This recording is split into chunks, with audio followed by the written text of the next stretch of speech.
Assalamualaikum warahmatullahi wabarakatuh. Faslun. Wa kun ayyuhal murid fi ghayatil i'tina'i bi iqamatis shalawatil khamsi bi itmami qiyamihinna wa qira'atihinna wa khushu'ihinna wa ruku'ihinna wa sujudihinna wa sa'iri arkanihinna wa sunnanihinna.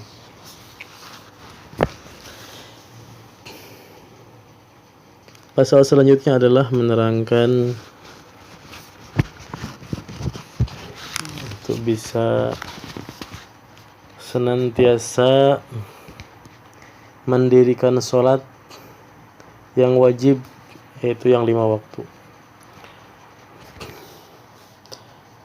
Wa kun ayyuhal murid, jadilah engkau wahai murid yang sedang menempuh jalan Allah, fi ghayati i'tina'i bi iqamatis shalawatil khamsi, untuk senantiasa memperhatikan baik-baik pelaksanakan salat 5 waktunya. Dia harus betul-betul menjaga salat yang 5 waktunya, bi itmami qiyamihinna, dengan kesempurnaan di dalam pelaksanaannya, di dalam kesempurnaan di dalam bacaannya, wa khushu'ihinna, di dalam kesempurnaan kehusyuannya, wa ruku'ihinna, dan kesempurnaan di dalam rukuknya, wa sujudihinna, dan kesempurnaan di dalam sujudnya, wa sa'iri arkanihinna, dan selebih daripada rukun-rukun salat itu, wa sunnanihinna, dan sunnah-sunnahnya, untuk senantiasa menjaga. Karena dengan menyempurnakan semua itu, di antara di dalam kitab Ta'limul Muta'allim min asbabi tajlibur rizq, di antara sebab paling kuat untuk menarik rezeki itu sendiri, dimudahkan oleh Allah urusan rezeki, adalah melaksanakan sholat dengan khusyuk dan menyempurnakan rukun-rukunnya. Kalau intinya, kalau orang sholatnya baik, sudah sempurna, segala di dalam kehidupannya pun akan menjadi baik. Kunci. Innallaha tanha aina salat. Bukan innallaha, inna salata tanha 'anil fahsya'i wal munkar. Salat itu sendiri bisa mencegah daripada kemungkaran. Maka jikalau kita salat, ahli salat, masih berbuat kemungkaran, ini harus dipertanyakan, salatnya bagaimana nih? Salatnya belum benar. Salatnya masih ada yang dipertanyakan, bagaimana salatnya kok seperti ini. Karena salat yang benar, salat yang khusyuk, akan mencegah dia dari perbuatan kemungkaran.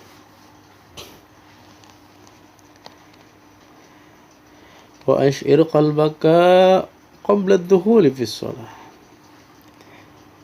Hendaklah engkau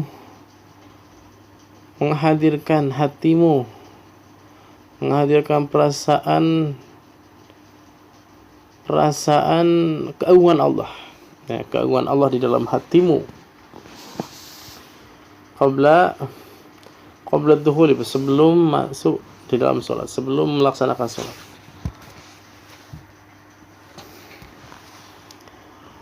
Karena apa? Karena sebentar lagi dia akan menghadap kepada Allah yang Maha Agung.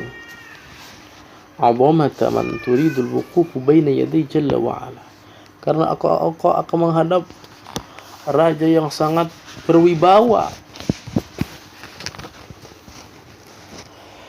Wahdar an tunaji malikal muluki wajabbarul jababirati biqalbillahin, dan jauhilah olehmu, janganlah engkau bermunajat kepada Allah dengan hati yang tidak tertuju kepadanya, sehingga hatimu melayang-layang ke berbagai tempat, ke berbagai posisi, ke berbagai masalah. Aduh, jemuran ini, hujan, aduh, kendaraan, aduh, tadi itu pekerjaan. Lagi sholat tuh ingat tuh pekerjaan, kendaraan, dan lain-lain sebagainya. Ini tidak khusyuk. Khususnya yaitu masalah dunia, masalah ukhrawi saja. Ada ulama yang mengatakan kalau orang sholat tuh ingat surga itu sudah tidak khusyuk. Apalagi kalau orang sholat ingatnya duniawi. Ingat si dia lagi ngapain, ingat si dia, coba istri saya lagi ngapain ya, suami saya lagi ngapain nih, lagi sholat ingatnya dunia. Nah, ini mengkhawatirkan nih. Dengan hati yang yaitu hati yang tidak menghadirkan di dalam sholat. Bisa jadi batas taujibal maqta minallah. Na'udzubillah, semoga tidak terjadi. Jika hal demikian, mungkin saja akan mendapatkan murkanya Allah. Na'udzubillah, summa na'udzubillah. Ini lagi yang menakutkan nih. Wa torda'an babillah. Khusus bagi murid yang selalu menempuh jalan Allah subhanahu wa ta'ala, dia akan tertolak, terusir dari pintunya Allah subhanahu wa ta'ala. Na'udzubillah, summa na'udzubillah. Dalam hal ini baginda sallallahu alaihi wasallam bersabda, idza qamal abdu ila sholati aqbala Allahu alaihi biwajhi wa idza tabata ila waraihi yaqulu Allah ta'ala ibnu Adam iltafata ilayya man huwa khairul lahu minni fa in iltafata thaniyah qabla mithla dhalik fa in iltafata thalitha a'radallahu anhu. Yang artinya adalah jika seseorang anak Adam, kita seorang manusia berdiri untuk melaksanakan sholat, maka Allah menghadapkan wajahnya kepada orang itu. Jika orang itu menoleh ke belakang, maka Allah berfirman,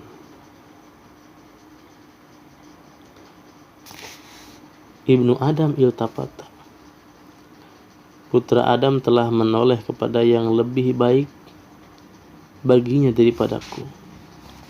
Jika ia menoleh yang kedua kalinya, maka Allah berfirman seperti tadi. Jika menoleh untuk ketiga kalinya, maka Allah memalingkan wajahnya dari orang itu. Maka tidak Allah perhatikan lagi sudah. Jadi saat kita melaksanakan sholat, Allah memandang kita. Kemudian hatinya tidak khusyuk, maksudnya itu bukan berarti dia melirik ketika sholat, bukan.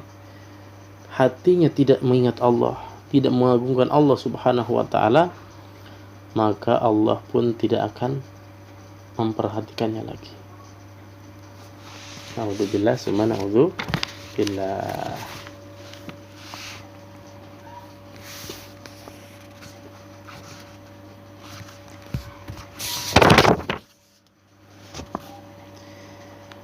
فَإِذَا كَانَ الْمُلْتَفِتُ بِوَجْهِ الظَّاهِرِ, jika seseorang memalingkan wajahnya secara lahiriah, dia melirik dengan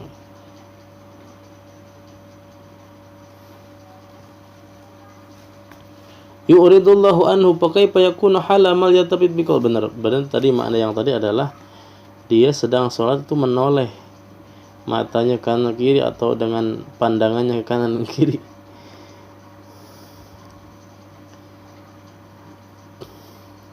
Yu'ridullahu anhu, ya melirik itu satu kali itu tidak batal, ya, asal dengan tidak terus-terusan sampai 3 kali terus lirik sana sini, itu batal.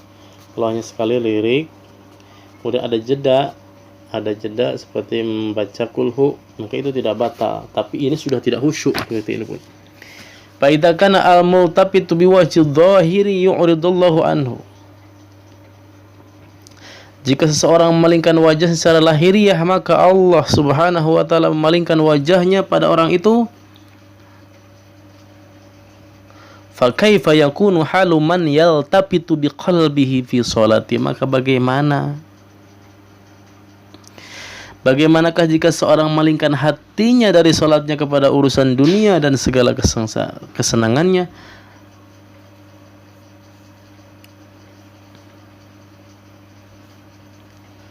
Ila khududi dunya wa zahafiha wa zakharifiha. Padahal Allah tidak akan melihat kepada jasad manusia, tapi Dia hanya melihat hatinya dan segala rahasianya.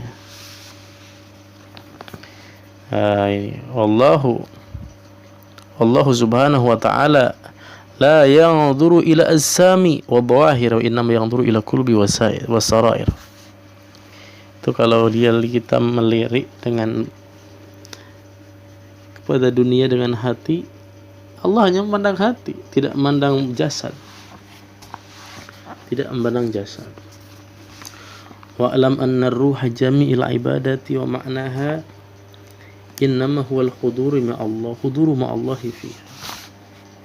Ketahuilah bahwa ruh segala macam ibadah dan maksudnya dan inti-intinya adalah innama huwal khuduru ma'allahi fiha, menghadirkan hati kita bersama Allah.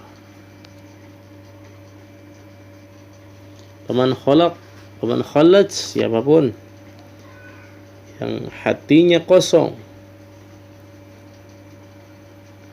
ibadatuhu anil khudur, kosong dari Allah ketika beribadah,